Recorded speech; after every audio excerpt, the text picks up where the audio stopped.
The final person I want you to meet in this programme also went on a distinctive and personal journey with Nazism. She's called Erna Kranz, and I met her in 1996 in Munich. On first impressions, she seemed a kind, considerate person, completely, for want of a better word, normal. Yet she had some surprising and shocking things to say, I think, about her experience during the Third Reich.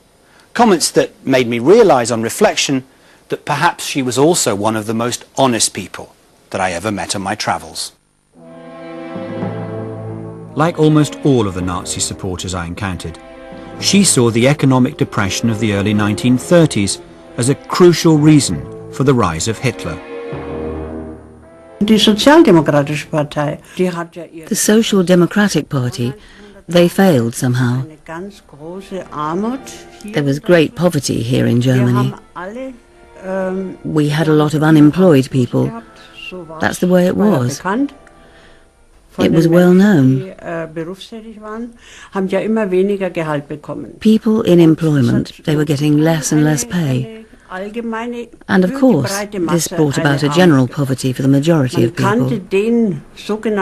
There was almost no so-called middle class left. Even though my mother came from a very good background, it was very hard for us. Well, let's say that we had to make things stretch.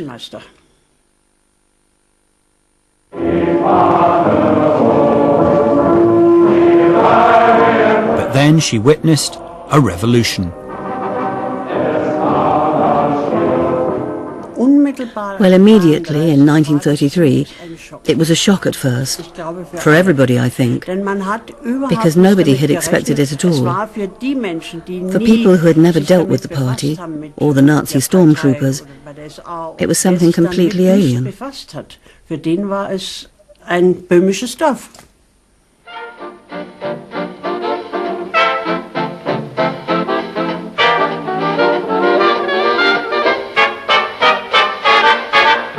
It was in 1934 that you saw that something might be changing. It was a glimmer of hope for everybody.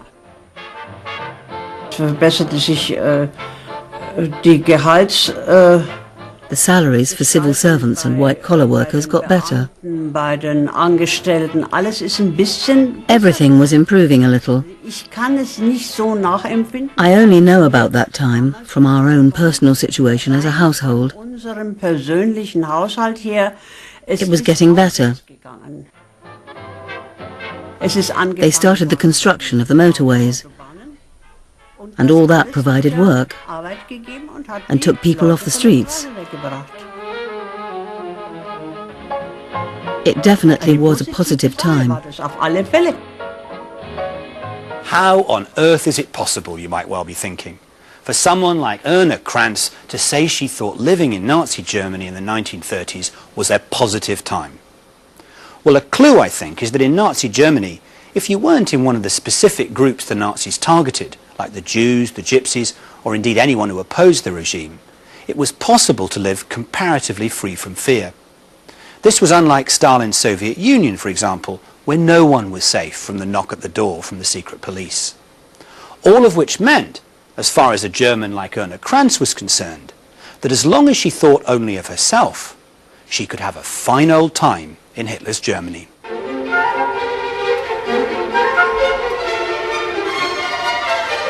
And for Erna Kranz, the highlight of this so-called positive time was appearing in a pageant in Munich in 1938, the night of the Amazons.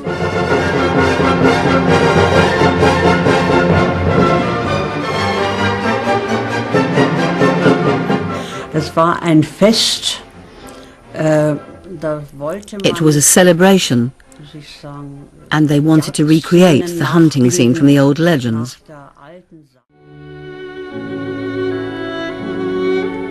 But 1938 was also the year of Kristallnacht, the night of broken glass, where Nazi thugs destroyed Jewish homes, businesses and synagogues.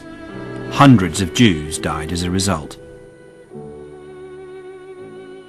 It was a shock. It was a shock because I would almost say from that moment on, You thought about things more. etwas mehr gedacht hat. Wissen Sie, zuerst hat man sich mitschwimmen lassen. You see, at first you let yourself be carried along. getragen worden von You were einer carried Welle along by a der wave of hope weil es uns besser ging. because we had it better. Wir haben We had order in the country. gehabt, wir haben We had die security. Sicherheit. And then you really started to think. Hat man eigentlich zu denken angefangen. Aber das war ein furchtbarer Schock. Das muss ich But it sagen. was a terrible shock. But you didn't become an opponent of the regime. Nein, das No, no. nein. That, war, no. das war, hätte man ja damals schon etwas, aber That was the thing. wenn die When the masses were shouting Heil, Heil und what could the individual person do? der Einzelne ausrichten. Man ist halt You went along. Man ist halt mit. Wir waren die You Mitläufer. went along. And she went along in the autumn of 1941 when German Jews were forced to wear the yellow star and the deportations began.